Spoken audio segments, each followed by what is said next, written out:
So to start off with this exercise, we need to know what the goal of the exercise is. The goal is to contract the abs with that little bit of a pelvic tilt action going on where we push the back flat.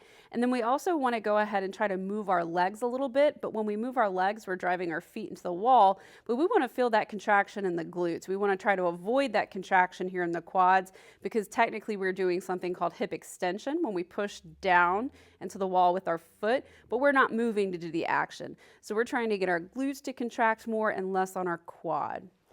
So to start off, you're going to put your feet on the wall, lay on the floor. You want about a 90-degree angle here at the hips and about a 90-degree angle at the feet.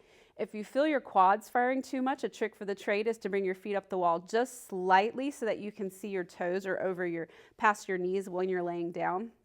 You want to maintain that your knee, hip, and foot are all in about the same alignment. So you don't want your knee way out to the side or one foot way out to the side as you do this.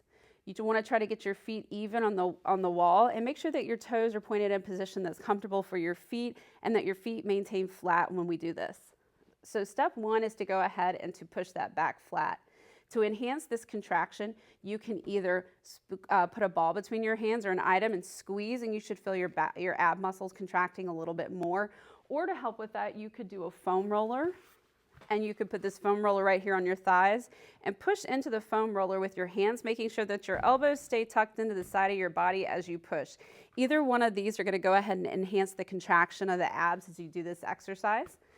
So the first step is to get the posterior pelvic tilt, abs contracting, a little bit of ab assist with our arms. Then we're going to clench our butt cheeks together. And I tell my patients, clench your butt cheeks together like you're trying to hold in if you have to poot.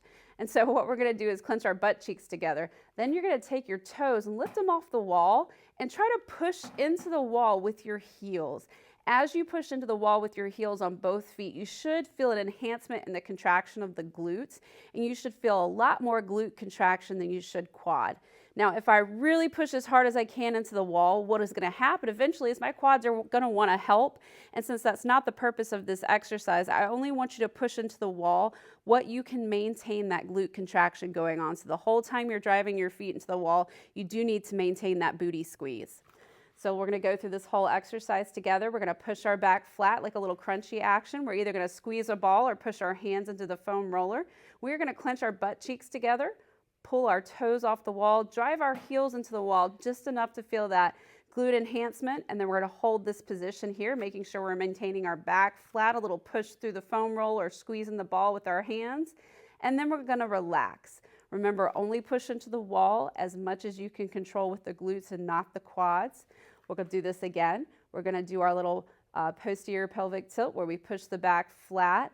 We're going to go ahead and push into the foam roller or squeeze the ball. Clench those butt cheeks together. Lift the toes off the wall slightly and drive through the heels as much as you can drive through the heels without getting that quad to fire too much. And you hold this and then relax. If you need to time this with breathing, as you push into the wall, I want you to exhale, and then as you relax, you'll take your inhale in. You should be feeling this in the abs and the glutes, and you may feel a little quad action happen, and that's fine. We just want the dominant muscle of the quad and the glutes to be the glutes.